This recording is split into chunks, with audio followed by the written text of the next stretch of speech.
Hey everyone, Tim here. I recorded a Let's Play, not really a Let's Play, more of a review of the Samsung Galaxy Gear VR version of Minecraft. And I put it off for a while, but I'm finally getting around to publishing it. So without further ado, here it is. So to start with, you can start off in basically a living room setting, and you can look around the living room and not really interact with anything, but it's basically for taking breaks when VR is getting to you, but it plays just like the console versions of the game, but it sort of has PC crafting as well. The cursor is moved by looking around in-game, so that's how you can select different blocks. And you can sort of just play it like this, if you so desire. Everything looks very 3D, and it's pretty good. So see, I can look on one way and then the other way, and it selects blocks. So anyway, so the cool thing now is that you can press the side of the headset, and it will turn you into immersive mode.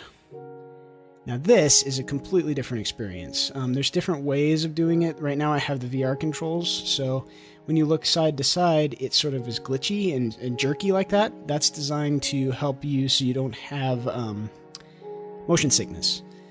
But it's still amazing because it's sort of like your whole aspect ratio is off because, I mean, when you're looking at a block in front of you, it's almost as tall as you. That's how it feels. So it's kind of weird. Yeah, and to be able to walk and sort of look around, it sort of follows your movements, but you can sort of, it can get really motion sick. It's hard to kind of explain, but like when you're walking forward, you can turn either by turning the joystick, and it does that jerky little wiggle sort of, that turns you, or you can actually walk in the direction you're looking. And let me tell you, it's kind of hard to get used to at first, especially. But eventually you sort of just don't use the joystick as much, but you have to sort of be able to rotate and move around. So it's very interesting. It's definitely something new for me.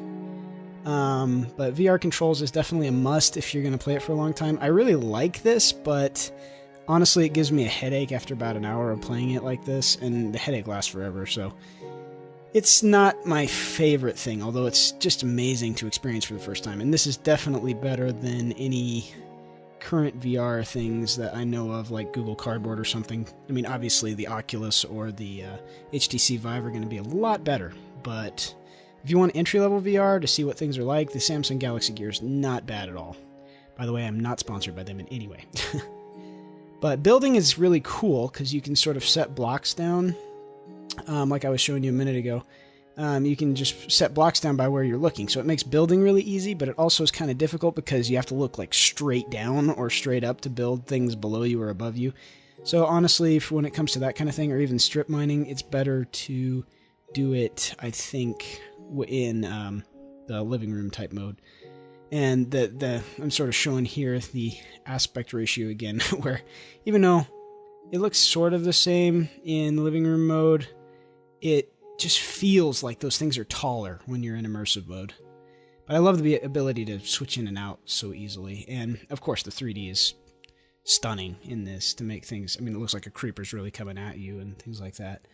So all in all, it's pretty amazing. I really like VR in Minecraft, obviously. But honestly, for the Gear VR at least, you could play it like this, but without the higher frame rates and stuff for motion sickness that the Vive and the Oculus have, it seems kind of gimmicky. But, you know, if you want a entry-level VR experience, especially if you got one free, then this is amazing. Especially for watching movies and things like that. But, yeah, it's pretty cool.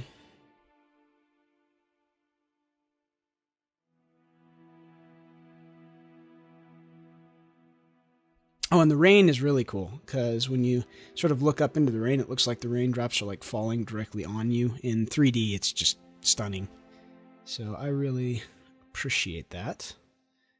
But yeah, just the ability to switch back and forth. Okay, and then also in here in the controls, there's different settings you can put.